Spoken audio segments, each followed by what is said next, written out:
സ്വർണ്ണപ്പണയ തട്ടിപ്പ് കേസ് ക്രൈംബ്രാഞ്ചിൽ.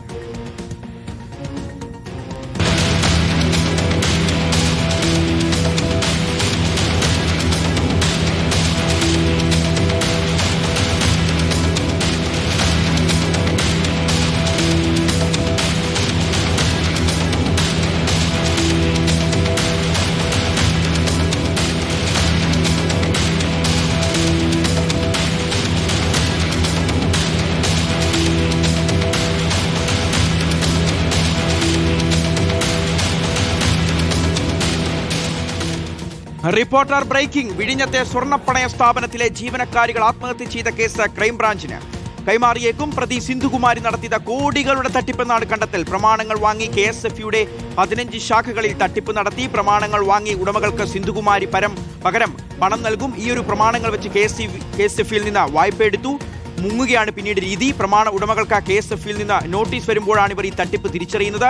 200 പവനിലധികം സ്വർണവും സിന്ധു തട്ടിപ്പിലൂടെ കൈക്കലാക്കിയിട്ടുണ്ട് എന്നാണ് കണ്ടെത്തൽ. 25-ലധികം പരാതികൾ ഈ സിന്ധുകുമാരിക്കെതിരെ പോലീസിന് ലഭിച്ചിട്ടുണ്ട്. ഗോപാൽ ശീലാസനിൽ ഈ വാർത്തയുടെ വിവരങ്ങൾ നൽകും. ഗോപാലെ, 200 പവൻ, 2 കോടി, അപ്പോൾ എത്ര വലിയ തട്ടിപ്പാണ് ഈ സിന്ധുകുമാരി നടത്തിയിരിക്കുന്നത്? ഇതൊരാൾക്ക് ഒറ്റയ്ക്ക് ചെയ്യാൻ കഴിയുന്നതാണോ?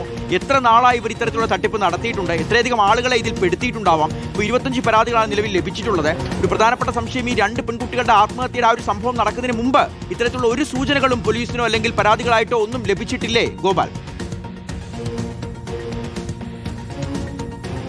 അതേ സംശയങ്ങൾ, അതായത് ഇത് ഒരാളെ കൊണ്ട് ഒറ്റയ്ക്ക് സാധ്യമാകുന്ന ഒന്നാണോ എന്ന സംശയം തന്നെയാണ് പ്രധാനമായും പോലീസിന് മുൻപിൽ ഈ ഘട്ടത്തിലുള്ളത്. കാരണം സിന്ധുകുമാരിയെ പോലൊരു സ്ത്രീ ഒരേ സമയം തന്നെ 2 കോടി രൂപ KSF സ്ഥാപനങ്ങളിൽ നിന്ന് പല വഴിയായി തട്ടിച്ചിട്ടുണ്ട്. അതിനോടൊപ്പം തന്നെ മറുവശത്ത് 200 പവൻ സ്വർണത്തിൻ്റെ തട്ടിയെടുക്കലും നടന്നിരിക്കുന്നു. KSF കേന്ദ്രീകരിച്ച് നടക്കുന്ന തട്ടിപ്പ് എന്ന് പറഞ്ഞാൽ KSFയിൽ നിന്ന് ചിട്ടിയെടുത്തു കൊടുക്കാം, വായ്പ വാങ്ങിക്കൊടുക്കാം എന്ന് പറഞ്ഞ സാധാരണക്കാരായവരെ വിശ്വസിപ്പിച്ചതിന് ശേഷം അവരെ കയ്യിൽ നിന്ന് പ്രമാണങ്ങൾ വാങ്ങും. ആ പ്രമാണങ്ങൾ വാങ്ങി സിന്ധു പണം നൽകുകയും പിന്നീട് ഈ പ്രമാണങ്ങൾ KSFയിൽ വായ്പയ്ക്ക് വേണ്ടി പണയം വയ്ക്കുകയുമായിരുന്നു. ആ പണയം വെച്ചതിന് ശേഷം ഈ പ്രമാണങ്ങൾ പണം ലഭിച്ചതിന് പിന്നാലെ ഈ പ്രമാണങ്ങൾ എടുക്കാനോ അതുമായി ബന്ധപ്പെട്ട തുടർ നടപടികൾ സ്വീകരിക്കാനോ നിൽക്കാതെ സിന്ധു മുങ്ങും.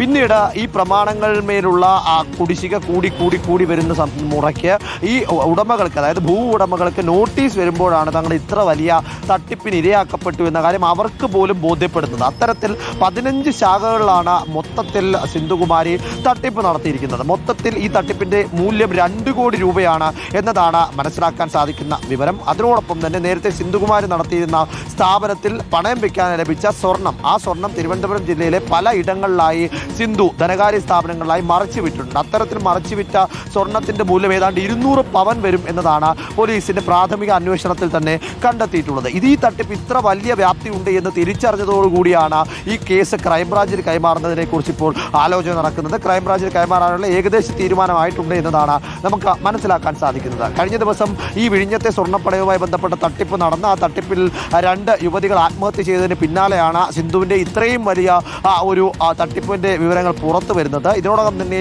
തെളിവെടുപ്പ് പൂർത്തിയാക്കി സിന്ധുവിനെ നെയ്യാറ്റിൻകര കോടതിയിൽ ഹാജരാക്കി അട്ടക്കുളങ്ങരയിലെ ജയിലിലേക്ക് മാറ്റിയിട്ടുണ്ട്. തുടർ നടപടികൾ വേഗത്തിൽ തന്നെ മുന്നോട്ട് കൊണ്ടുപോകുമെന്ന് ഇതിനോടകം തന്നെ വിഴിഞ്ഞം SHOയും അറിയിച്ചു. ശരി ഗോപാൽ, ഞെട്ടിക്കുന്ന വിവരങ്ങളാണ് പുറത്തു വരുന്നത്. ഈ സിന്ധുകുമാരി എന്ന് പറയുന്ന വ്യക്തി ഒരു ചെറിയ തട്ടിപ്പുകാരിയല്ല, ഒരു വൻ തട്ടിപ്പുകാരിയാണ്. കോടാനുകോടികളുടെ തട്ടിപ്പാണ്. സ്വർണമായും അതോടൊപ്പം പണമായും ഒക്കെ പാവപ്പെട്ട ആളുകളിൽ നിന്ന് പറ്റിച്ച് ഇവർ നേടിയെടുത്തിരിക്കുന്ന ഈ ഒരു കേസ് ക്രൈംബ്രാഞ്ചിന് കൈമാറാനുള്ള ഒരുക്കത്തിലാണിപ്പോൾ ആഭ്യന്തര വകുപ്പ്.